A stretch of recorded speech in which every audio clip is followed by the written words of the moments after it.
Oh, pardon me. Speaking of women we love, here she is. Speaking of funny and smart, I want to bring on Tina Dupuy. Tina Dupuy is brilliant. She's funny. She's a terrific writer. Tina does everything, and I just love her already. Oh, dear. Good morning, Tina Dupuy. Good morning, Stephanie Miller. Yeah, I mean, we have to take a second to talk about that, because that was really unbelievable, wasn't it? I mean, I think everyone was disgusted, but women I know in particular watching that Ariel Castro thing, just him go on and on and on, right?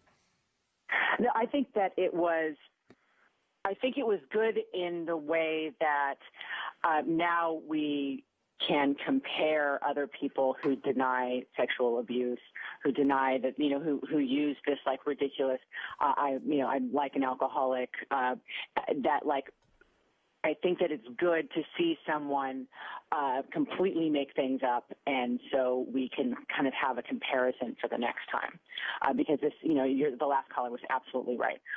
This happens a lot where it's, in sexual assault cases, not so much in kidnapping, which there's a lot of clear evidence, but in a lot of sexual assault cases, it comes down to he said, she said, and of course, women are so often trying to ruin a good man.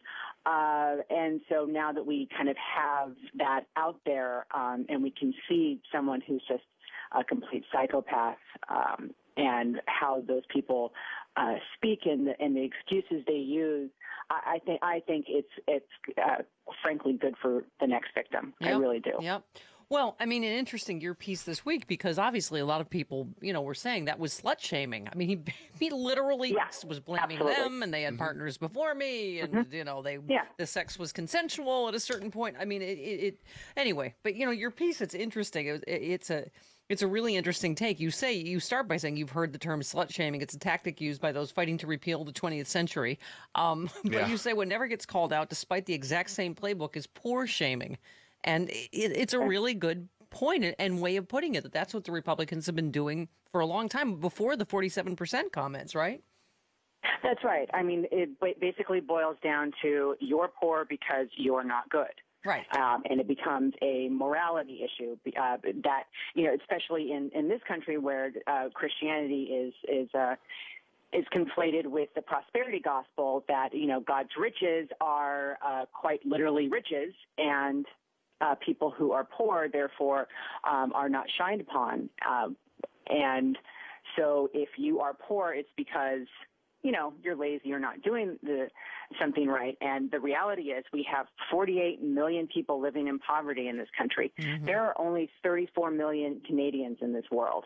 We have 48 million impoverished people in this country. Well, and as you say, 20% of all children live in poverty. Yeah, in America. I mean, you're right. You've got to take time to let that sink in. You say our wealth inequality statistics are staggering, and people just hear that. But I think they don't really know what that means. But the word staggering, I think, is dead on. Don't you? Yeah, I mean, we're the fifth worst in the industrialized nation. It's really, and it's gotten a lot worse. And what we used to pride ourselves on, what the American dream has always been, is upward mobility, that you can be born with nothing and then you can die a rich person. And the statistics, now are that this really doesn't happen anymore. I say in the piece that you get to be in the middle class the same way you get to be king by virtue of birth.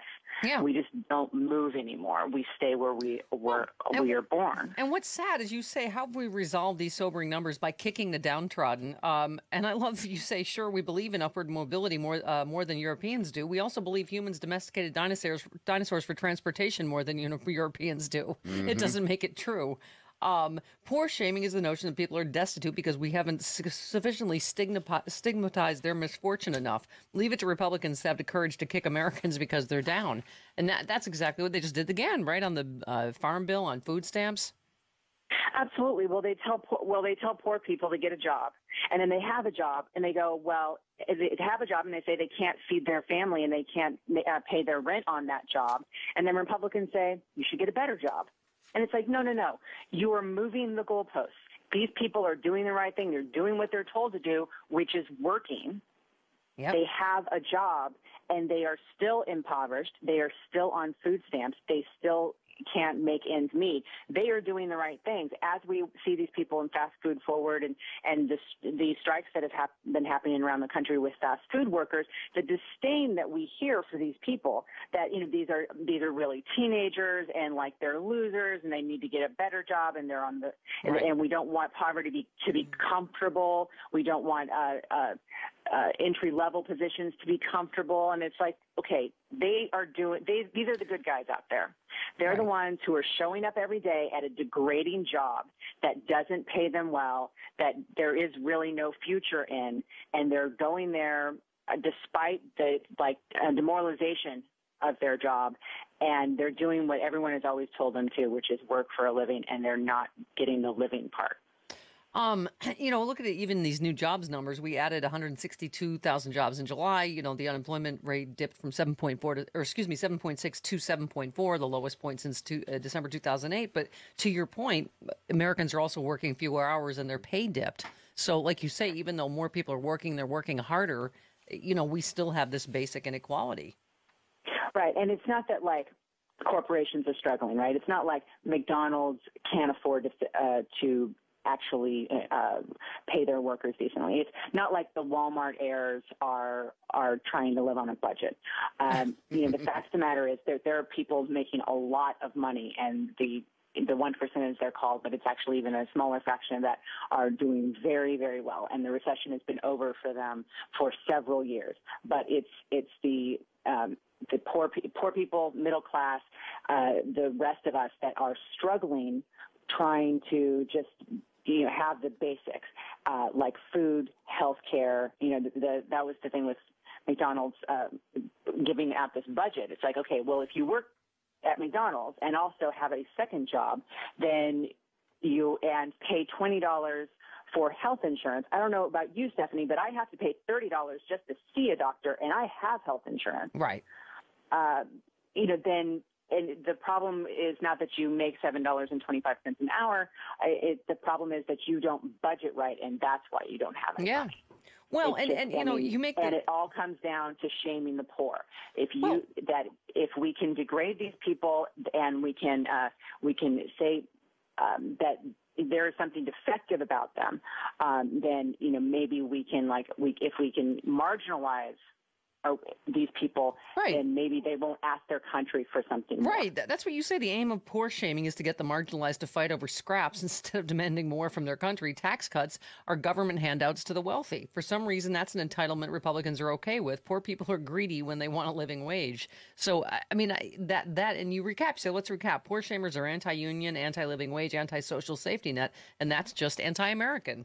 As you say, I mean, that's the point I think we need to drive home more, that the tax cuts are government handouts. It is this, you know, and that's exactly what creates this inequality, right? Right. And if you're against food stamps on principle, if you don't like food stamps, you think food stamps should go away, that we should cut the nutritional substance or the nutritional program known as SNAP, then a living wage is the solution. But being anti-living wage and also anti-food stamps is just cruel. Yep, absolutely. How is living in New York? How is your wiener fatigue before you go?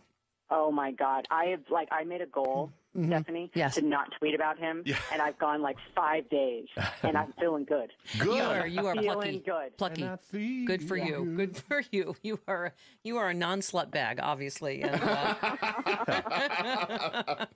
that is the first time anyone's ever said that. I really hope it's not the last. Jim wants to hear more. All right. From thecontributor.com, our very good friend, Tina Dupuy. Thanks, honey. See you next time. Thank you, Stephanie. All right. There she goes. Yay. Hooray. 17 minutes after the hour, right back on the Stephanie Miller Show. For a good time, call now. 1-800-STEPH12.